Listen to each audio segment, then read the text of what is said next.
1, 2, 3.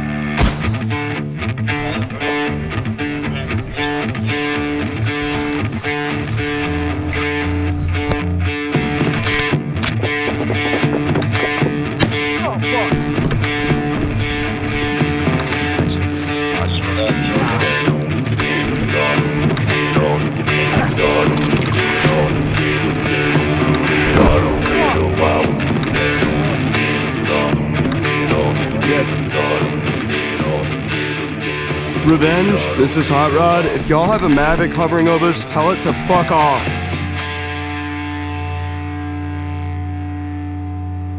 My call sign is Hot Rod. I've been here for about almost 3 years now, in a month. I come from Texas in the States, and I was a part of Med Team Alpha and 1st Squadron of the Directorate of Intelligence of Ukraine, Legion. No previous military experience. I worked on an ambulance for about 5 years before coming over here, but no military experience. Yeah, I'd been following pretty actively the war since 2014, just online on different things, and was kind of always clued in. I remember pretty vividly there was a video of an ambulance getting hit by, I think, an ATGM or something, like a very clearly marked civilian ambulance. And I remember seeing that video and just like being like, well, damn, like I work on an ambulance. Like if it can happen to these people, then, you know, if no one does anything to stop it, then it can happen in America too. So I came over originally to do just medical work with NGOs and such, but that didn't really pan out. And I figured my best option to actually put my skills to use was in the Legion. So the very first person that I treated in Ukraine was a Russian. He had only been in the Russian military for 2 weeks, and he had only been in Ukraine for 24 hours. And like that's when he had the stamp. It was less than 24 hours before he got to position and then immediately got captured. There was another one on this last rotation. He had moved forwards into the gray zone with his team, and the rest of the guys on the team were killed by like drones and artillery. But our infantry dudes went forwards and took this one guy prisoner, and he was pretty sick, pretty injured. He'd lost a lot of blood. And then one of my other medic that was with me noticed that he had a swastika tattoo on his hand. And he's like, oh, what is that? He's like, oh yeah, I'm a Nazi. So, you know, I got to treat some Russian Nazis in Ukraine too, which is, but yeah, we do treat some Russians from time to time as well. You know, I grew up Catholic, and I always still believed, but I, you know, didn't go to mass, wasn't super religious for a long time. But when you're sitting in a trench, especially like my first time out and getting shelled by everything the Russians can throw at you, you know, it makes you reconsider your religious. Oh, kitty. Ja. Ja, they're shooting. Uh-huh. They're shooting.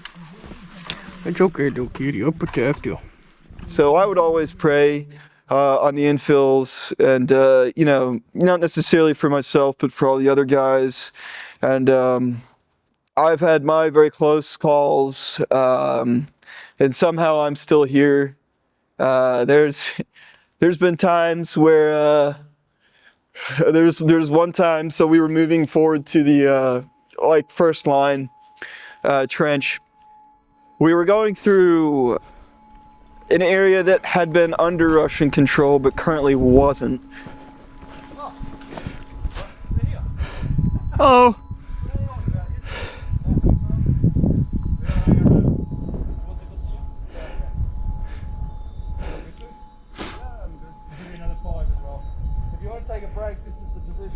Sure.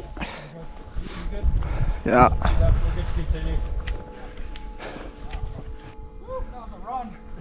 That's gonna suck going back. I'm doing that at thermal crossover. Yeah. I'm not doing that during the day again. No. Uh-uh. Right.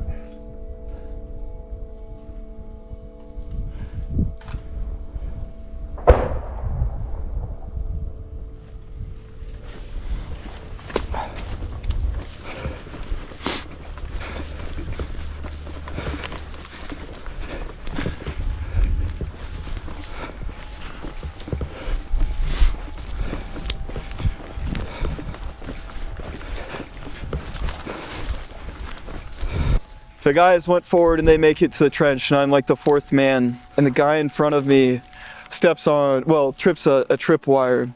And an OSINT 72, like one of the bounding mines, pops up.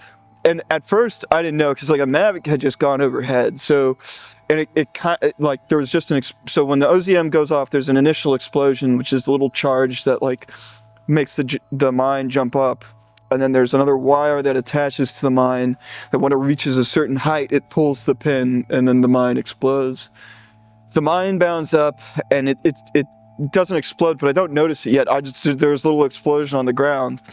And I was like, what was that? Was that like a VOG from a grenade? I thought at first it was a grenade from a drone, like a drone drop grenade, but I was like, well, I don't hear a Mavic, and also it wasn't loud enough to be, like it wasn't super loud. And I was like, well, maybe it was a PFM because the Russians will use drones to drop PFMs, which are the little butterfly mines, and those sometimes have like a self-detonate feature on them. But then, I guess 2 seconds later, this thing just like thuds next to my feet, like about a meter or two away, and I was like, I look at it, I was like, oh fuck, that's a mine. Oh fuck. Fuck. Fuck, yeah, dude, this is a fucking mine. That was an OSINT 72. Fuck. The end of the tree line is like a meter and a half to my left. I'm just gonna get the fuck out of this tree line and then run to the trench. Well, mate, we were lucky. Bro, fuck. That was an OSINT 72. Let's fucking go.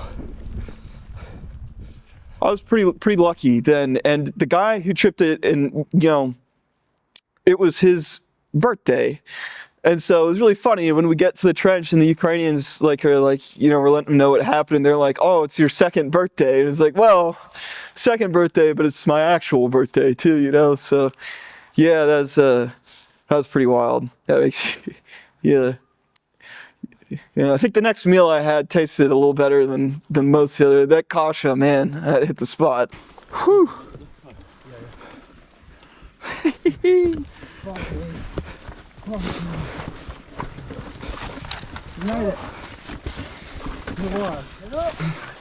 Well, sorry that we fucking got lost. I tried. I had no idea. I started seeing the wire and I was like, oh, they're shaping us. So that means that the mines are probably here. Yeah. And I was like, push out. It's alright. That was an OSINT 72. It bounded. Yep. Didn't explode. You saw it? Yeah. It landed right next to me, It landed dude. right next to him. Holy, do you have that on video? Yeah. Holy fuck. Yeah, that'd be cool. I felt the tripwire and I heard the bang and I turned around, I seen it jump up and I thought we're dead. Dude, I heard that pop and I was like, Yeah. PFM.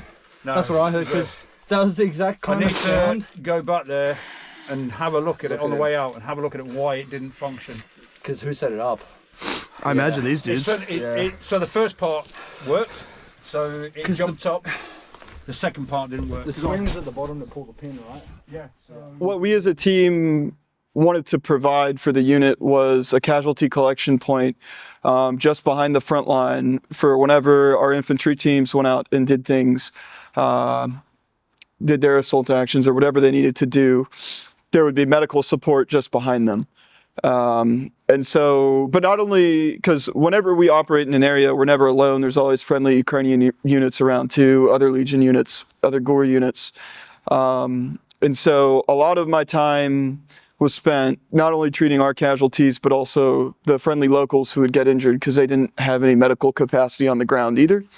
So, which made up probably a majority of the casualties that I've treated. And so we would stay, you know, just behind, and whenever we got the call that someone was injured, if they weren't able to make their way to us, then we would go to them.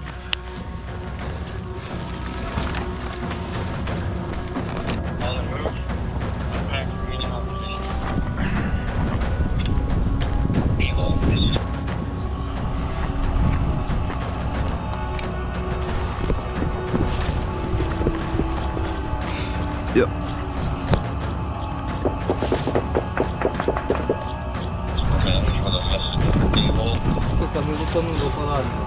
А, там пока бачу.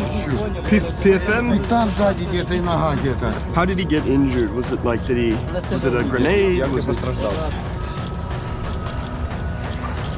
that's good. This is Revenge. Radio check. Over. Revenge, you'll leave a Charlie to me, over.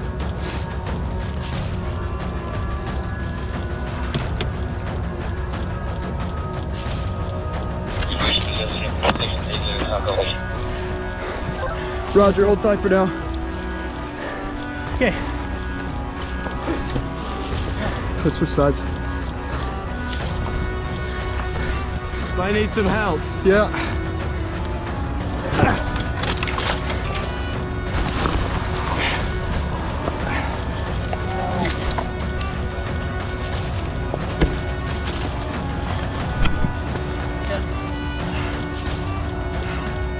Hey, get in cover.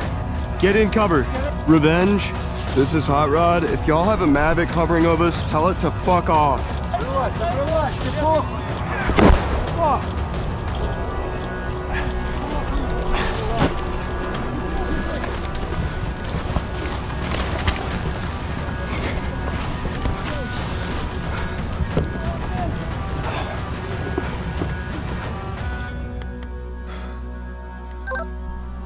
Revenge, this is Med Alpha. Send your traffic over. Hold on, this is Avery. Be advised, we're going to move the casualties. One is semi-walking, one is not walking.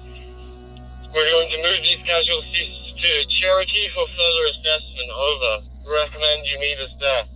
Over. Fucking Cherokee. Roger that. Over. So, on that mission, we woke up. It was I believe the second day that we were on position for, so pretty early in the rotation. And two of our sappers were tasked to move forwards and clear a route for an assault that was going to happen using buggies. And so they went forwards, they were doing their job, and then they came to what they thought had been an abandoned position. It turns out it wasn't abandoned, and during the night or at some point, some Russians had snuck in, and the Russians shot the point man, and they started shooting back and throwing grenades into the position. But behind this position, there were more blindages with more Russians in them who came forwards and started shooting them as well. And so they came over the radio and said, hey, we're both wounded. We need help. And so I was like, okay, well, it's time to go. And we moved forwards. Luckily, some other dudes from the Legion who are on QRF were able to go forwards and kind of fight the Russians back and take the casualties to a friendly position.